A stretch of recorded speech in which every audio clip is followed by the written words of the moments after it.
All right, everyone. Welcome to episode, we think, 21 of the Sports and Nothing Else podcast. Kyle, feels like we've done this already once tonight. What do you think? You know, we are both 10 seconds in and 45 minutes in, so that's wonderful. I forgot to have Zoom record the first version of this podcast that we did, so we're doing this for the second time, and you can decide if you think it's going to be better or maybe it might be worse. We don't really know. So we're going to get right into it. We're going to get to week one reactions. Kyle, were you excited to have the NFL back in your life? You know, I was excited to just completely ignore all responsibilities on every Sunday going forward for the next couple months. So that's great. It's wonderful. Yeah. We got 18 weeks in a row with fantasy football and regular season football. And my wife, for one, could not be happier about it. You know what? That's a lie. She hates it. Hard to blame her, too, since I'm gone at work all weekend until Sunday afternoon. All right. We're going to go game by game. Reactions, thoughts, maybe a laugh or two. We're just going to go through my app right here. Cowboys, Bucks. What a start for the NFL. I mean, holy cow. You can't ask for anything better. Nobody major got hurt. Multiple scores in the last couple minutes. Amazing. What are your thoughts about that game? Tom Brady, just as ageless. It's unbelievable. His hair is coming back in. Just shooting plasma into his head, and it's apparently just spread all over his body, and he's just destroying the NFL. That being said, I do think the Bucks are beatable this year because I really don't think the Cowboys are good. Their defense sucks. It still sucks. Dak looks great, to steal your bit from earlier, but I don't think either one of these teams are going to the Super Bowl. I hate to say that. I don't hate it at all. I hope they both miss the playoffs, if we're being honest. So great. Please inject some plasma into me on that one. I'll take it. No, I agree with you on the Bucks. I think their defense does look a little old and a little slow, but I also trust that Tom Brady figures things out, and they had 4 turnovers and still won the game. That's a little terrifying, but the Cowboys aren't good, and so it could be one of those games where we realize that both teams aren't as good as we thought. Let's hope so. Fingers crossed. But what an amazing start. I kept trying to go to bed, and I couldn't because the game was so good. I felt like I had to stay up and finish it. So glad I did. All right, let's go to the next one on the top of my thing. The reason it's on the top is because it's the Colts, and they're my favorite team. Holy cow. Russell Wilson lit the Colts up. Tyler Lockett, our stack on fantasy, on our 14-team fantasy league, led us to victory, Russell Wilson and Lockett. And I don't know how to cheer in those times like that, where it's like, it's my favorite team, but I hate losing in fantasy. And so every time Wilson to Lockett, I can't be mad, but I can be mad that Carson Wentz is the Colts quarterback. They suck. The AFC South sucks, and the Colts suck. You took the words right out of my mouth. They suck, and the division sucks, and the Titans suck, and somebody's got to win it. So I think it could be the Texans. You never know. Could be. We're going to get to our bets later, and that may feature in yours. I know this already because we already filmed this podcast once. I love you. All right. Broncos, Giants. Broncos go into New York day after the 20th anniversary of September 11th. There's a whole emotional thing at the Meadowlands.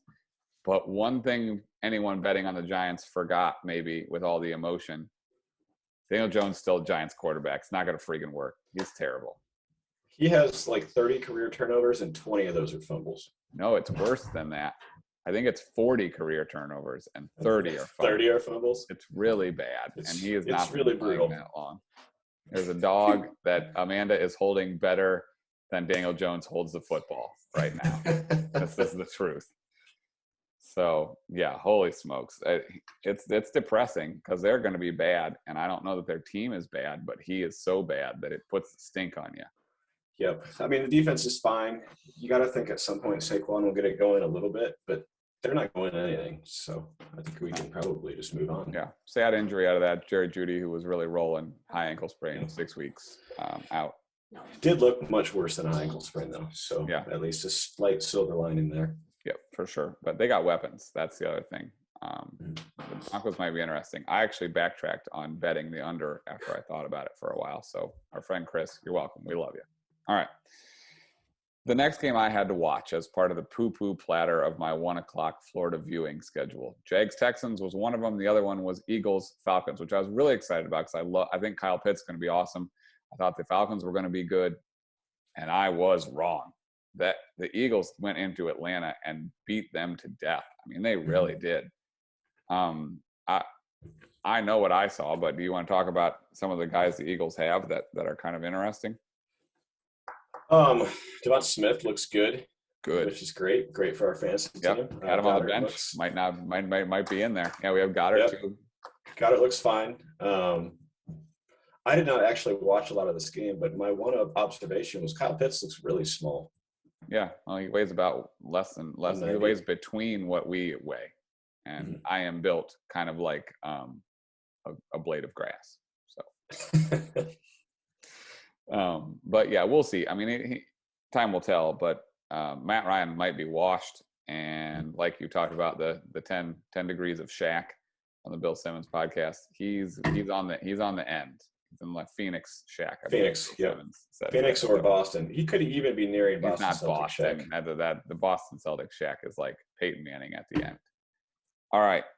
So I don't know. The Eagles have skill position guys all over the place, and they are fast. Miles Sanders, Jalen Hurts, Jalen Reagor, Devontae Smith, Dallas Goedert. They even had Ertz in there catching a couple balls. They're scary. I mean, if Hurts plays okay, they might be onto something in a division we know is not very good. So my takeaway from that is that I was going to bet the Falcons over, and I'm really glad that you didn't get my bets in because yikes.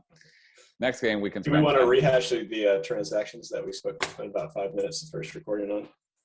No, we do not. The next one we're going to skip over real fast. Panthers, Jets. Sam Darnold stinks. The Jets stink. The Panthers did not do a good job putting the Jets away, and the Jets might be the worst team in football. So. And McCaffrey is back. Still awesome. 80 and 80. Yeah, and DJ Moore is awesome too, but Sam Darnold is not, and that team's not going anywhere. And the Jets are going less places than the Panthers. All right, next game I was really interested about, and I'm still interested about it. Me and you drafted Antonio Gibson in both of our fantasy teams. They gave him the ball over and over again, so God bless them. Chargers, who they were kind of my pick to be a sleeper fringe Super Bowl contender, go into Washington and win, which is a huge win for them because they've got a tough schedule. They got Cowboys at home this week, and then they go to the Chiefs. They really needed to win this game, and they did. Herbert actually looked pretty good. The numbers aren't spectacular, but he is clearly the real deal. And Fitzpatrick knocked out of the game early and out 6 to 8 weeks now. So it'll be the Taylor Heineke show for a while. What do you think? Any thoughts about that game? I think Washington might not actually be that good. I think you're right. They were 2-6 or 2-8 without Alex Smith last year. Heineke, while he looked fine in one playoff game, probably not the long-term solution. Not that Fitzpatrick was either, but they don't have a long-term solution right now. Yeah, I have to say that they might be the third best team in that division. Yeah, and we think the Giants are the worst, maybe by far. Yep. So we'll see. But the Eagles, I mean, again, maybe the Falcons are just really bad. We all overreact to week one. After week two, I think you start to get an idea. Well, and the Falcons were really bad last year, and you have an older quarterback again, and you lost your best weapon, arguably. I don't really know why we thought they were going to be good this year. Well, you didn't, and Joel didn't. I did, and I'm clearly wrong. So there you go. You can pat yourself on the back on that one. There you go. The next game was weird. Niners-Lions. It started out exactly how everybody thought it was. The Niners were beating the Lions to death. They were doing whatever they wanted on offense. Jared Goff was terrible as usual. And then all of a sudden, the Lions just like flipped a switch. And that game got really close. I actually texted you. I said, the 49ers are imploding. And Jared Goff was driving down 8 with a chance to tie the game. Pretty amazing stuff. We both think the Lions are trash. But I don't know what to make of that game. Do you think it was just a weird second half and that's it? I feel like it was just some lucky garbage time because I still think Goff is horrendous and there's no other talent on this Lions team. So I'm not real worried about the 49ers, but I'm not a huge Garoppolo fan either. So I do think the ceiling might be capped by him a bit. Yeah, and Mostert already hurt, managed 2 carries before he left the game and is out 6 to 8 weeks. They plugged other guys in and they look good. Trey Sermon, who everybody seemed to love, he was inactive, as was Ayuk, who people spent a lot of money on or drafted really high in fantasy, and he just didn't play, which led to us almost losing in fantasy because Deebo Samuel was on the other team and went completely insane. And so if they get all those guys going, that's the thing with Garoppolo, kind of like Jalen Hurts. He doesn't really have to be that good. He just has to be okay. And you got so many weapons. The scheme and the weapons will do the work for him. And so, yeah, we'll see. All right, the next game was maybe my biggest surprise. I don't think the Steelers are going to be super good, but they went into Buffalo and won, and that's a really big win. It's like stealing a win. I think the Bills are going to miss the playoffs. No, I think they're going to win the AFC East still, but that was a weird game. Punts played a big role in AFC games this week. Block punt, touchdown, because they didn't really move the ball that well, but they beat them, and the game wasn't even as close as 23-16. Any thoughts on that one? The offensive line for the Steelers is still horrendous. They can't run the ball, which is frustrating because you used a first-round pick on your running back, and who is clearly good. It's not Najee Harris's issue. It's not his fault, but it's still frustrating that you can't run. Their defense is just as good as it was last year, which made Josh Allen look pretty mediocre. And to me, you had to expect a little bit of regression. I think he's going to be fine, but yeah, the Steelers might actually be good. And that over/under is what, 8.5? Low. Pretty good right now. Hey, how do you know? Well, look. Josh Allen 2020, Josh Allen 2019. You got to imagine Josh Allen 2021 is somewhere in here, somewhere in the middle. And if he's somewhere in the middle, that team is just they're not a Super Bowl contender, honestly. Like, he has to be the version he was last year for that team to be a Super Bowl contender. They don't have good running backs. Their defense is fine, but not amazing. If he's not an all-pro type, top 5 quarterback, that's just another team that loses to the Chiefs or whatever, or the Browns maybe even. We'll get to them in a minute. All right, Vikings-Bengals, a game that everybody is blessed they didn't have to watch unless it was in their local zone. Joe Burrow looked good, which is great. Glad to have him back and healthy. Kirk Cousins made perplexing plays at the end of the game, as he always does. Probably next week he'll have COVID, and then he'll be out. There's just, that team has the stink. I don't know. I don't trust that team at all. Your thoughts? I watched absolutely none of this game, so I don't have a lot of input there. No one watched any of this game. This is a trash game. I'm actually really excited for the Bengals, to watch the Bengals this year. I love Joe Burrow. He was good before he got destroyed last year, so excited to see him come back. Could be a pretty solid pick for comeback player of the year this year. Yeah, no, I think you're right. And Chase, who struggled in the preseason, had a long touchdown, and they got weapons too. I mean, Mixon, Chase, Higgins, Boyd. There's real guys on that team, and if Burrow's going to be healthy and upright, they're going to be interesting. Their defense is bad and will continue to be bad, and they're going to have to score. Right. And that division, I mean, the Ravens are putting it on the Raiders right now. The Steelers beat the Bills, and the Browns almost went into Arrowhead and won. So they're probably in trouble, but there's a future there at least, and it's not Andy Dalton's terrible mediocreness as the future. Correct. So that's good. All right, speaking of the future and terrible, the Jags and the Texans. I texted you early in that game as Trevor Lawrence was throwing BBs all over the field. I said, geez Louise, this guy has a cannon. And then immediately he threw 2 just atrocious interceptions, followed by a third one. But listen, if you're really discouraged by that, or you're a Jags fan like our friend Kyle Moss, and you're worried about that game, the talent is there. Trevor Lawrence is going to be really good. Maybe he's got to get rid of Urban Meyer, who looks like he doesn't know what he's doing. Maybe it's going to take a couple years for them to build that team, but I wouldn't panic about Trevor Lawrence. If I had money invested in him in rookie cards, great. Keep buying him. I'm telling you, he's going to be really good. That being said, the Jaguars are atrocious because we know the Texans aren't very good, and the game was not as close as 37-21, which was the final score. That's a mess. Yeah, I mean, to me, somebody's got to win that division. They looked by far the best out of any of those teams that played yesterday. Really did, which was all Watson, correct, and Watson, well, being great. It's fair. Watson, well, being great, has really never won anything. I mean, Tyrod Taylor, to me, is not obviously a top of the line. It's like a national championship over Alabama, but in the NFL is what I'm talking about. Taylor has been fine everywhere he's gone. He got stabbed to be out of the lineup 2 years ago, and overall, I mean, can he win them an average division? Probably, honestly. They have fine skill guys. They have 3 legit running backs. Ingram, 7 wins, good actually. Going to do it in that division. I think you might need to get to 8, but either way, I think Texans are not winning 8 games. I'm just telling you. Yeah. They might not be, but who else is winning 8 games in that division? Maybe It's the still the Colts. Titans. It's still your guys. We'll get to them because that's our next game. What a segue. We are so good at this. Cardinals 38, Titans 13. I'm just going to let you take it. This is your team. Told you the defense was terrible, and they said they addressed it, and clearly they did not address it. Kyler Murray might also be awesome this year. He's healthy. He's running around all over the place. When he's healthy, he's one of the fastest people I've ever watched run from the quarterback position. So, he's like a little hamster running around, but a fast one. Yeah, I don't think the Titans are very good. They're old on offense. Tannehill is fine, and Derrick Henry has been so overused the last 2 years that you had to expect some regression. To think he's going to lead the NFL in rushing this year is insane to me, especially with a bad offensive line. I mean, they look awful. They had the one guy, I think their left tackle gave up 4 or 5 sacks or something ridiculous. Yeah, Chandler Jones had 5 sacks. 5.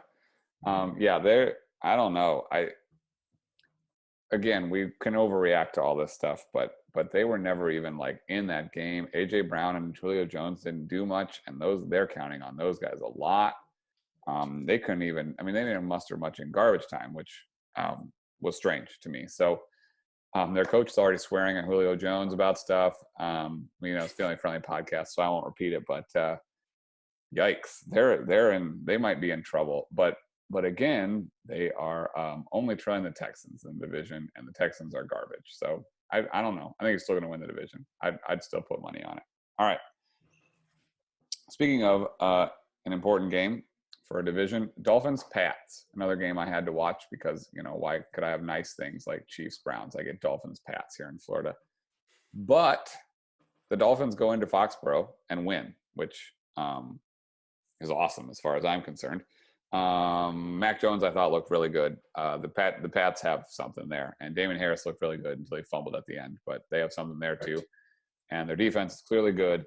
And honestly, I came out of that game thinking the Patriots are a better team than the Dolphins, which I'm not happy about. I can't do another 15 years of an outstanding Patriots quarterback leading them to the playoffs over and over again. I'm going to lose the rest of my hair. Meanwhile, their former quarterback has a head of hair that looks like he's a male model at 24 years old. Mac Jones does not look like a male model. He's got dad bod, but he is going to be good, clearly. And Tua just looks like a guy. I watched a lot of that game. He had some nice throws, but he makes some outrageously bad decisions. He's so little. I don't know. To me, he's going to be in that like 15 to 20 range of NFL quarterbacks for a lot of his career, and it's not good enough to win Super Bowls.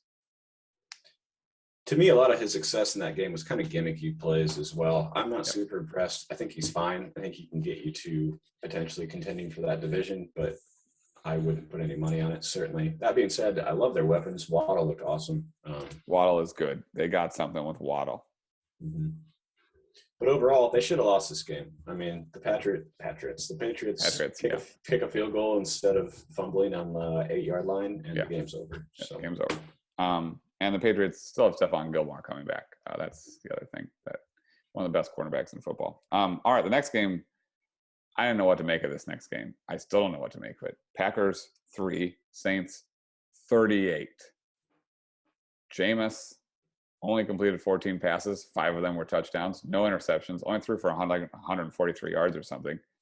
And they scored 38 points. And Aaron Rodgers looked like trash. And speaking of the stink, the Packers might have the stink because all that stuff in the offseason, it's like when Kevin Durant was leaving the Warriors and they were fighting and Draymond was yelling. And when you know someone's out the door and they're not totally committed to what you're doing, I don't know how you rally guys around that. And the Packers might be in trouble. But it's another example of a division that, like, 0-4, everybody lost, and no one looked good, and they might win it by default.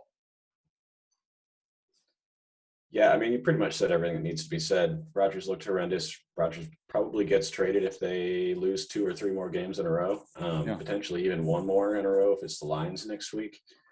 How early did they take him out of the game? Was it the fourth quarter? Or was like it 8 minutes left in the fourth quarter? In the fourth? Yeah. Yeah, I mean, that's a rough look. 15 of 28, 2 picks, 133 yards. It's really not going to get it done. Their leading rusher had 19 yards. It's a bit of a problem.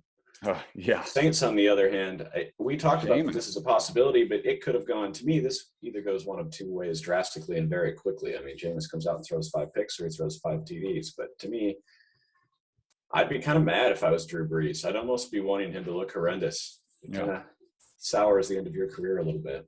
Well, I mean, everybody knew they were limited with what Brees could do. And now, if they can eliminate bad decision making, Jameis Winston is not a limited quarterback. He's got a good arm. He can push the ball down the field. He throws a nice deep ball. Yeah, I mean, they don't even have their best weapon there yet.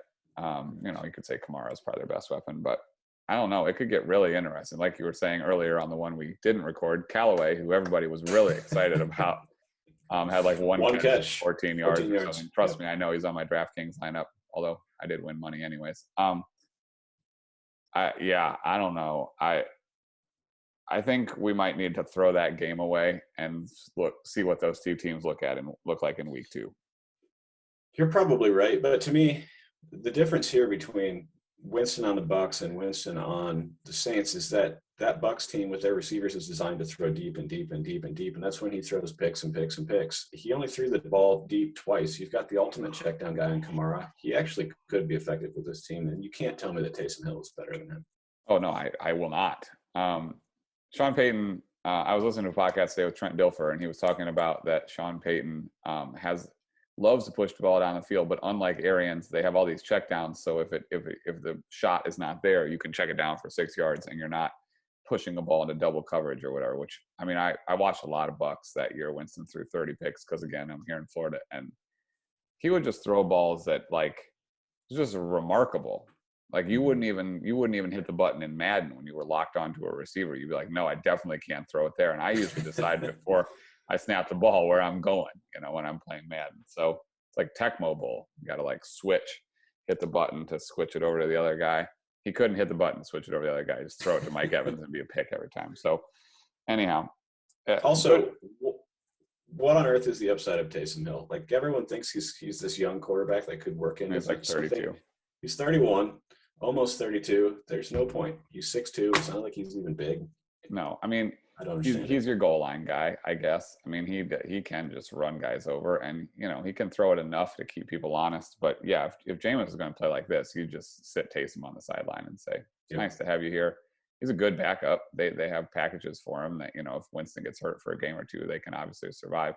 I believe they're 8-1 in the last 2 years when they didn't have Brees in the game. So Peyton clearly knows what he's doing. All right, let's go to the best game of the day: Chiefs-Browns. Browns in control for much of the game. I believe it might have been 29-12 at one point. Maybe I'm wrong about that. It was something close to that, though. It was 22-12, and then the Chiefs came back and tied it, and then something like that. But Nick Chubb for our fantasy team, 2 touchdowns, love it.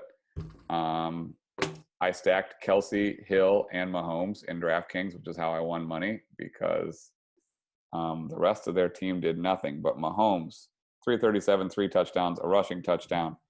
Hill, 11 for 197 and a touchdown. Kelsey, 6 for 76 and 2 touchdowns. Their next highest receiver had 29 yards. Edwards-Helaire ran for 43. They really have 3 guys, and they're so good that even though that's what you're getting, you can't stop them. Mahomes flung that one on a rollout to Tyreek Hill, and it wasn't even that good a throw. But I don't know if you saw this. This was actually really cool. We're going inside for you. Had to have seen this play. But the 75-yard touchdown to Tyreek Hill that got them back within a few. Mahomes is rolling out to the right. Tyreek Hill is running to the right. I mean, way down the field. And the ball is clearly going to be behind Hill, but he kept running like it wasn't going to be behind him and looking out in front of him. And he got the defensive back to look out in front of him. And then he stopped and went back and got the ball. It was really cool. I don't think I've seen a receiver do it quite like that before. And then obviously Tyreek Hill he's gone because he's the fastest person I've ever seen in my life. But I don't know. That was interesting. Did you see that play? I did, and I don't know how you defend that because you've got to be on a full-on head-down sprint to keep up with him. So the second that he just pivots, you're completely hosed. And then he was 20 yards away in just a split second. So that was incredible. And there's not another quarterback in the NFL that makes that throw. Well, no, not even close. And that they run those angle fly patterns where a lot of people just run the vertical, right? They get him started and then get him across the field, and there's just no one that can keep up with him. And so Mahomes just throw it out in front of him, and it's over. They're awesome. My takeaway is that Baker Mayfield is not he's not going to win those duels against Mahomes or eventually Justin Herbert, who I think is going to end up being like the B level behind Mahomes in the AFC, or even Josh Allen. There is a ceiling on what the Browns can do with him as their quarterback, I think. So I don't think you're wrong, but at the same time, he did enough to win that game. Your That's punter true. holds onto the punt and actually kicks a decent kick, and that game's over. I mean, it was not. There was plenty of time left. Yeah, but it was what, 12-point game at that point? No, it was. It was a final score when the Chiefs scored that touchdown. So the Browns were up 3. Gotcha. And there was like 7 minutes left. So no, Still. it just sped up the inevitable that the Chiefs were going to score another touchdown. But yeah, I mean, Mahomes never lost in September. He's about as safe a money bet in September as you can get, and that continues. So, but yes, the Browns went into Arrowhead and almost beat them. I mean, that's the thing. You can leave a sour taste in your mouth because Baker throws a bad pick at the end and Hunter drops the ball. But yeah, they controlled most of that game. So maybe we should chill out on that. But I don't know. Baker Mayfield, he wears that fanny pack on the Progressive commercials, and I just don't trust him. Seems like a dad that, goes out there and can't do anything. Anyhow, last game of Sunday night, Rams-Bears. Opening drive, Stafford throws an absolute bomb to Van Jefferson. A couple drives later, bomb to Cooper Kupp. He's not Jared Goff, and that might be good enough. And their defense is going to be good. And we can talk about Justin Fields in a minute. But what do you think about the Rams so far? Going to be really fun to watch, and Stafford can absolutely chuck it. He actually has an offensive line here, which is something he didn't really have in Detroit all that often. So Stafford's talent has not turned into wins. I think this is the year that this turns into wins, and a lot of them, to be honest. I think they might come out of the NFC. So, well, that's already what I picked. That division is the only thing that scares you because it looks like there might just be 4 good teams. In the NFC, when you look at if the Packers aren't good, if there's only the Bucs in the NFC South, we already know the NFC East isn't very good. I mean, is it just the NFC West going to beat everybody else and then they'll just sneak 4 teams into the playoffs? I don't know, because I don't know where the other team comes from. To be honest, I guess it's the Saints. Never mind, it's the Saints, Saints and Bucs. But we'll see. Anyhow, yeah. And then the Bears. I was looking at tweets because I have a lot of Bears fans on my Twitter follows for whatever reason, and one of the guys was talking about, well, it's a good thing the Bears kept in their veteran presence, Andy Dalton. He just threw in a red zone pick to start the game, throwing in double coverage. Thank goodness he's there to manage the game, and they don't have Justin Fields in there. We love Justin Fields on this podcast. To me, it's ridiculous they don't have him in there. He should just be playing and get him out there and see what you got. Like we said with Alex, to me, if you're a Bears fan, go under, see what you got with Justin Fields, and go, you know what, next year we're going to be freaking good because we have a great quarterback now. And we don't have the Andy Dalton, Rex Grossman, Jay Cutler, you name it, poo-poo platter of garbage. We actually have somebody. You might as well let him play. Because they have weapons. Montgomery, I texted you about this last night. Montgomery is great. Allen Robinson is great. He just never had anybody to throw him the ball. Mooney, I actually love on their team, their second receiver. I think they got guys. They just have an aging Andy Dalton, and it's not great. So the counter argument to me to that is that you're not going to win with either one of them this year. In fact, you'll probably lose more with Fields this year than you will with But Dalton. I think that you want to lose. That's what I'm saying. Correct. But at the same time, you also may want him to watch 1 or 2 NFL games before he's just thrown into the fray, especially if you have any offensive line concerns. I mean, I don't know if they have new people on the offensive line. Oh, no, their offensive line is terrible. I would think you'd want to get Andy Dalton hit making mistakes until you ruin your franchise quarterback. That's fair. I'll accept your logic. I'll accept it. That being said, I just want to watch Justin Fields play. I really do. They even snuck Trey Lance in there for the 49ers this week. So all of the rookie quarterbacks, the top 5, I believe, threw or ran for a touchdown. Fields ran for a touchdown. Lance threw a touchdown. Lawrence threw for 3. Wilson threw for 1. And who am I missing? Oh, Mac Jones threw 1 after an atrocious roughing the passer penalty that kept that drive alive. So we should say the Pats probably should not have had 10 points when they had 10 points because they did not earn their first touchdown. That was a rough one. But surprise, surprise, New England quarterbacks getting patsy calls. I'm shocked. All right, we got to get out of here. This has been a lot of NFL reactions, a lot more than we did the first time around. All right, you had a Crow fact. You have Crow facts. Very exciting. So Crow facts coming back, and there's actually 3, and I found 3 videos this week. They're pretty cool. You should check them out. We had kind of talked about crows using tools in the past, so they actually have been known to do this while they fish. So there have been videos of crows throwing bread into the water to attract the fish and then just snagging them right out of the water. It's pretty awesome. They did the same thing with an otter. So an otter had caught the fish, so they actually bypassed. I don't like this one. I love otters. Distracted the otter, went in, flew away with the fish. And then the last one was really cool. And a lot of birds do this, is they will fly really, really high, drop a nut or a shell, an oyster or something on the ground, it'll pop open, blah, blah, blah. There was a video of these crows in Japan that were doing this into an intersection. They would fly down, wait for the light to change, walk across, grab it while it was safe, fly away. It's amazing. Cool. It's amazing. I love it. Listen, like I told you a little bit ago, I'd like to be a crow when I grow up. That's my goal. And honestly, they're smarter than a lot of people I know. So there's that. No names, though, of course. All right. We're going to get into our bets. I sent you a bunch of futures bets that I wanted you to put in for me with my real hard-earned money on FanDuel, and then you couldn't figure it out because your computer was being weird, and it's not your fault. So honestly, as you're about to see, everyone, it's probably for the best that these didn't get put in because some of them are a mess. So we're going to go fast because, it's getting late because we messed up this podcast the first time. So Kyle, I'm going to give you a bunch of mine, and then you're going to give me a bunch of yours, and then I'm going to give you more because I have a problem, even though I don't ever bet any of this stuff, really. So I sent you some over-unders for teams. I want to take the Patriots over at 9.5. I still think that can hit, but losing at home to the Dolphins in a game they should have won, not great. The one I do feel great about is Jets under 6. The Jets are awful. They're going to go 0-6 in the division, and I don't see how they win 7 games out of the division to go over that bet. Pushing is the absolute worst I can imagine that bet doing, and I think they're going to win probably 3 games. So I wish that one was in, and I wish I would have just put all my money on that one because I feel good about that one. I sent you one that probably has already lost. I wanted to adjust the Titans line to 10.5 wins and take the over at plus 170. And I don't see any roadmap for the Titans getting to 11 wins as currently constructed. So that's a tough one. The other one I wanted to take was the Bears under. I adjusted their line to 7.5 plus 200 to take the under. And honestly, I wish that one was in too. They're not good. I think that's a 6-ish win team. Sorry, Alex, we love you, but the Bears are trash. And then, you know what? Let's go ahead with yours now. All right, give me some of your bets. Okay. So I'm stealing your Rams pick. We got Rams to win the Super Bowl outright, plus 1,300. These bets are as of today. So Kyle actually is not cheating with adjusted lines here.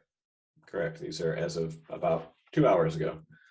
8:15 p.m. to be exact. We got Browns to win the AFC Championship, plus 750. Hedging on the Rams bet, the Seahawks, because I like the odds better on this, plus 900 to win the NFC Championship. I really like the Seahawks this year. If you want to get a long shot pick, the Cardinals to win the NFC Championship is plus 1,400. As I told you that's earlier, actually going to happen. I worry about Cliff Kingsbury making a Super Bowl. I just don't know that that's going to happen. But correct. I love Kyler, so whatever. Long shot AFC South, Houston Texans to win the division, 1,300. If a meteor crashes into the earth right now, you win. I mean, somehow the Titans were still like only plus 130. It's rough. I'm not taking. I don't want to bet that. I'm going to be honest. All right, go ahead. Eagles to win the NFC East is plus 340. Saints to win the NFC South at plus 330. What else do we have? Some long shot bets. The Saints to be the last undefeated team is plus 2,000. Where'd you find that one? I love that one. That's FanDuel. Our big sponsor. I should have known. Okay. The Giants to be the last winless team, plus 1,900. 2 others on that same bet. The Falcons to be the last winless team is plus 1,700, and the Packers is plus 7,000. Yeah, the Packers are going to win on Monday night. That's the problem. Yeah, They play the never know. Lions. They're going to win. Yeah, anyways, that's about all I got for those. Let me see if I got any other random ones. Let's see. So they drastically adjusted the Saints and the Eagles lines. It went up to Saints over at 10.5, which I still kind of like. Whoa. Plus 110. Philly went up to plus 7.5 or over 7.5 at plus 105. Okay. And then you can still get Pittsburgh at over 8.5, but it's minus 110. Yeah, that's not bad at all, honestly. I mean, that feels like 9 or 10 from them. And then I've got 3 person bets. Kyler Murray, regular season MVP, plus 900. Could happen. Zach Wilson, offensive rookie of the year, plus 750. And then Chase Young, defensive player of the year, plus 1,400. Could happen. Zach Wilson, I don't see it. I think they're that. I think he's going to be good long term. I think this year that team is going to be a train wreck. But I mean, you're going to hear my rookie of the year pick, and that the team I think he's on is also going to be a train wreck. So we'll see. I have the Rams to win the NFC. These were all, I looked these up like a week and a half ago, and Kyle could not get free to do a podcast. So these lines are not what they are now, but I'm not cheating. And honestly, a lot of them, I would be better off using what they are now. Rams to win the NFC West. Let me find that. It's plus 200. I would love to have had that bet in. Plus 200. I think the Rams are going to win the NFC West. Plus 400. Trevor Lawrence to win the Rookie of the Year. He's going to put up big stats. That's going to include a lot of interceptions. I think his stats going to look a lot like Peyton Manning's did his rookie year, except way more yards and way more touchdowns because it's so much easier to throw the ball now. But they're going to go about 3-14 like Peyton Manning did. He was 3-13 his rookie year. But I think he may rack up such giant stats that he may win Rookie of the Year anyways. As far as the quarterbacks, Mac Jones might have the best chance just because I think the Patriots are going to be relevant. But he has the best odds now. And he probably should. But I think it will be evident about halfway through the season who the most talented guy is, and it's Trevor Lawrence. It doesn't mean he'll win the Rookie of the Year. And you also have to worry about the receivers, Waddle, Smith. I'm not real worried about Chase. I think he's going to be really inconsistent as he has been so far. And then, I don't know. I'm not worried about the running backs really, unless there's anybody you think I should be worried about. But the receivers, you never know. So, okay, let's move on. The Browns win the AFC North. I know they lost, but they lost again. They should have lost and almost won it. So I still feel okay about that. That was plus 155 when I looked at it. These would have all been bets I would have put $10 on. I tried to spend $100 even because I was going to do a thing where we asked everybody else to send in their bets, but we're probably not going to do that now, so don't worry about it. I had Washington to win the NFC North, and I feel terrible. That's a loser probably. That was, or NFC East, excuse me. That was plus 260, so the odds were good. But like Kyle said, either on this one or the one we already recorded, that's probably the third best team in the NFC East, probably. So worrisome, and they don't have Fitzpatrick, which I don't know. Maybe that doesn't matter. I wanted to put $10 on Tua going under 3,899.5 passing yards, and I stand by that one vigorously. He's an injury risk. He may not pass for that many yards, even if he's healthy all year. They're going to try to run the ball a lot. They ran a lot of read option and RPOs and stuff. And I see that continuing because I think, like Kyle said, they're going to have to gimmick their way to success on offense with him. I think I said this already. Maybe I adjusted the Bears line down. Okay. Here's my really long shot bets. Here's where I was going to put $5 each on. Rams' best record in football, plus 1,600. The only issue there, and I think it's a big issue, is that their division is probably the best in football. And I don't know that they can get to 13 or 14, which is where you'd need to get, I think, to be there. Keenan Allen, most receiving touchdowns. That's plus 4,400. I think he's going to score a lot of touchdowns this year with Herbert. And obviously Hopkins and Lockett are off to a great start there. And Hopkins is a real threat with that one. But plus 4,400 is pretty good. Antonio Gibson, rush yards, plus 1,600 to lead the league in rushing yards. I think that's also possible. You see Henry looks a little slow and tired. Washington is going to feature him a ton. He's going to get 20 carries a week, every week. And there's not a lot of guys that can say that. You already have Zeke Elliott had a bad first game. Guys like Dalvin Cook are the issue. McCaffrey, obviously, who didn't play last year, so he's fresh, but he catches so many balls that maybe you get away with it and he sneaks in. And my other guy I wanted to bet was Mostert for most rushing yards at plus 9,000. And that one looks good. Got 2 carries and left the game and is out 8 weeks. So great. The other 2 that I liked were Kyle Pitts over his totals for receiving yards and touchdowns. And that also doesn't look awesome, but it's early on those. I believe it's 610 receiving yards and 7.5 touchdowns, maybe 6.5. So we'll see. They're going to feature him a lot in that offense. But that offense, they had 2 good drives to start the game, and then they just went 3 and out over and over and over again. And that's worrisome, because I thought with Arthur Smith as their head coach, there would be some innovation there, and maybe Matt Ryan, kind of like an old dog, cannot be taught new tricks, and they're just going to suck. And so I worry about those bets also. And that's it. That's all I got. Some other ones I wrote down just for fun. Herbert over 4,500 yards. Fitzpatrick under 3,900 yards. That's written on my paper. That looks pretty good. That one is a winner. Then I also had Chargers to make playoffs plus 126. I still feel good about that one too. And then some other ones that I wanted to bet, but there was just too much. Falcons over 7.5, loser. Baltimore under 11. I still stand by that one. Broncos under 8.5. That one I think is going to lose. I think the Broncos might actually be good. Jacksonville under 6.5. I would bet that again in a heartbeat. I would bet them under 5.5. I might even bet them under 4.5. I think they're really bad. Chargers over 9.5. I love that one. I wish I had that one in. And then I had an adjusted line, Rams over 12.5 plus 390. But I honestly, I think they're 12 or 13. To me, that's where they're at. So for plus 390, it's pretty good. All right, I think I'm done.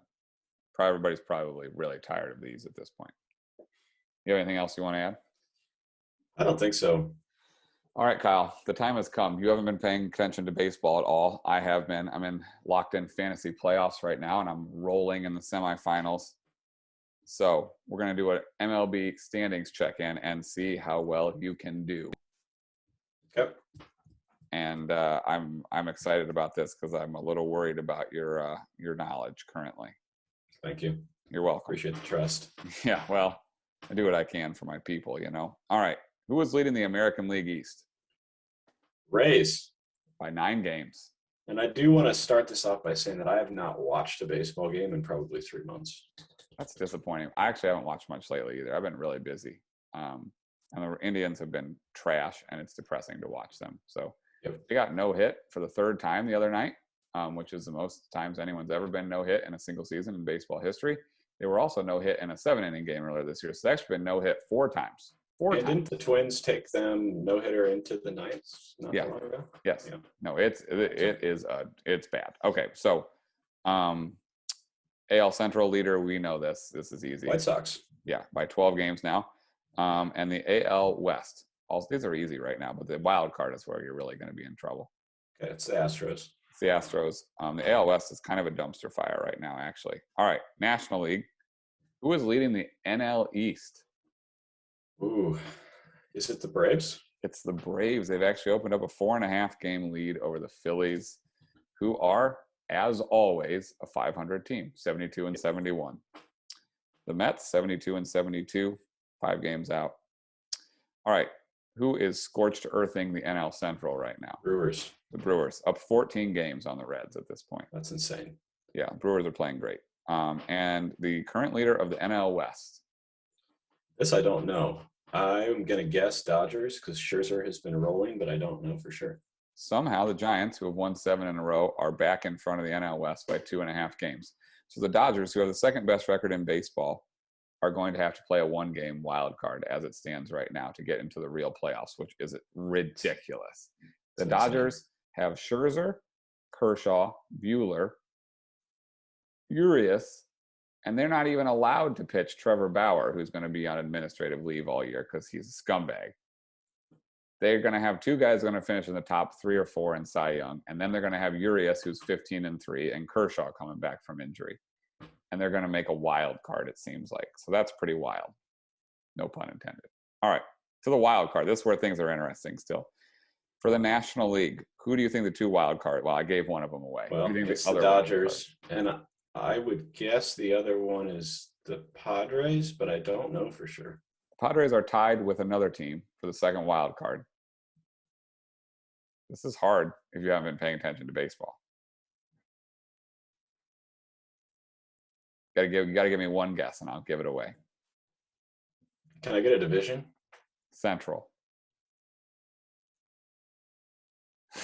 Didn't help. What? So the Cardinals? No, the Cardinals are 1 game out. The Reds are tied with the Padres. Reds. Oh, you literally told me who was in second place in the Central. Yeah. There. You want to guess how many games those 2 teams are behind the Dodgers in the first wild card? 17? 16. Good. Amazing. And then the American League, where things are really interesting.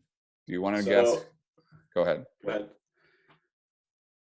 I was just going to say, I know that the Yankees have been in free fall, but I don't know if the Red Sox have overtaken them. And I don't even know if either of those teams would be leading. And I know the Blue Jays are right there as well, as are the A's and the Mariners, correct? For someone who doesn't follow baseball, you've done very well for yourself. The Reds and Blue Jays are tied atop the wild card. The Yankees are a half game back. They won today to run their record in their last 10 games to 2-8. Oof. They won. Didn't they get swept by the Orioles? Yeah, they won 13 games in a row, and now they have just been a train wreck. The Mariners and A's are both 3 games out of the Blue Jays. The Blue Jays are very hot. The Blue Jays did something incredible the other night. Incredible. They were down to the Orioles 10-0 going into the 7th inning of a doubleheader, which is how many innings they're playing doubleheaders this year. They were being no hit, and they scored 11 runs in the 7th inning and run 11-10.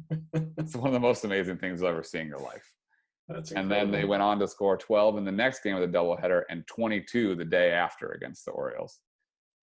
So in like a 17 inning span, they scored like 40 some runs.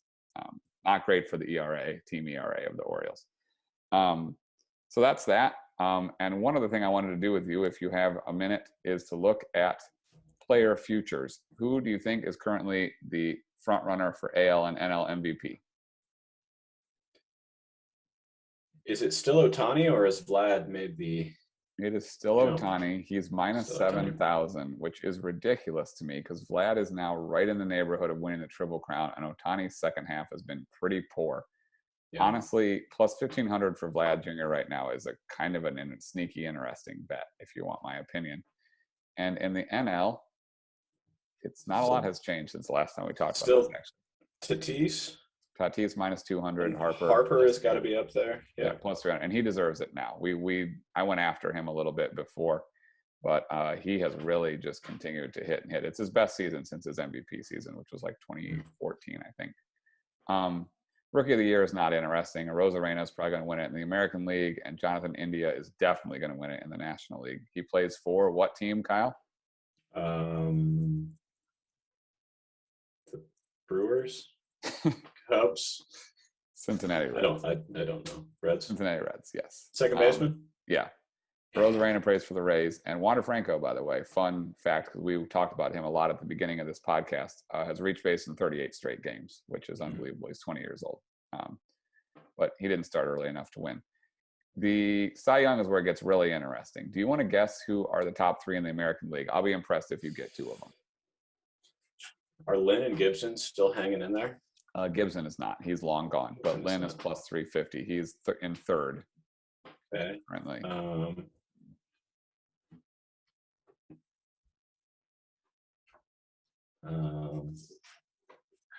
I have no idea. Garrett Cole is still the favorite, minus 130. And Robbie Ray, who has really come on for the Blue Jays, is plus 200. Did you see Robbie Ray get yelled at by the Orioles manager the other day? No, but didn't know his mic was live, and he was just swearing at him all over the place. Oh, it was hysterical. Yes, I did. Talking a lot. Get back on the bleeping mound or something. Yeah. Robbie Ray's wearing like spandex for baseball clothes out there. Oh, he does. He's got the tight pants on. He loves the tight pants. All right, which leads us to the National League Cy Young Award. Last time we went over this, Zach Wheeler was heavy favorite, and he is now Not plus anymore, correct? 1,500. So is it Scherzer right now? It's And then Scherzer. Bueller? Scherzer, then Corbin Burns, who no-hit the Indians the other night. And then Bueller. Plus 135 Scherzer, plus 200 Corbin Burns, plus 250 Bueller. It's very weird this late in the season to have nobody at minus odds for a major award like that. But here we are. So I think Scherzer's going to win it on narrative. He just had his 3,000th strikeout, which he joined, like, I think 19 other guys that have ever done that. He's been unbelievable in LA. His ERA is under 1. He's thrown like 70 innings there. So anyhow, that's our baseball check-in. Don't worry. When the playoffs get here, we're going to yell about it a whole bunch, and you're going to have to deal with it. That's all. All right. Family Fiasco. You got anything for us? We're coming to the end here.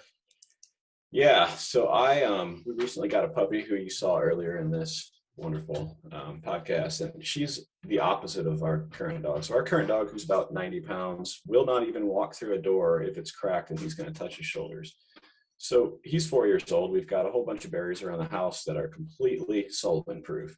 Not a single one of these is ivy proof. So during the day, we shut them both in the basement room, and it looks right out over the river. They've got a great view. They got open windows. They've got a fan going. It should be a dog paradise. She is in an open topped metal cage that sits about 4 foot high. The other day, she scaled it. She climbed right up over it like a ladder. I have a video of this. Just climbed right up over it after having pooped in her cage and rolled all over the place. She breaks out. She's annoying Sullivan. At this point, she was too small to get up on the futon, so Sullivan's safe on the futon. She breaks the dogs out of this room, opened the door. I don't know how she opened the door. And I came home, and she had shredded an entire roll of toilet paper. She had eaten a rug. She had chewed on multiple screws. There were 3 poops, and there were 7 inside peas in my house. That's terrible. It's the worst. I've never come home to that many inside poops and peas from my kids.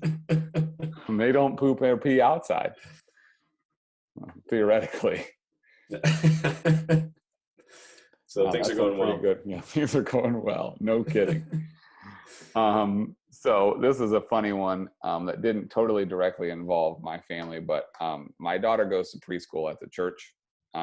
And they have chapel every Monday and Tuesday morning. So the classes all go into the sanctuary and they sit in their little classes and they sing songs and do their little dances. I like to watch from the balcony because I don't want to be a distraction, but I enjoy watching. And so they got a new kid in Kate's class named Coop. He's from China.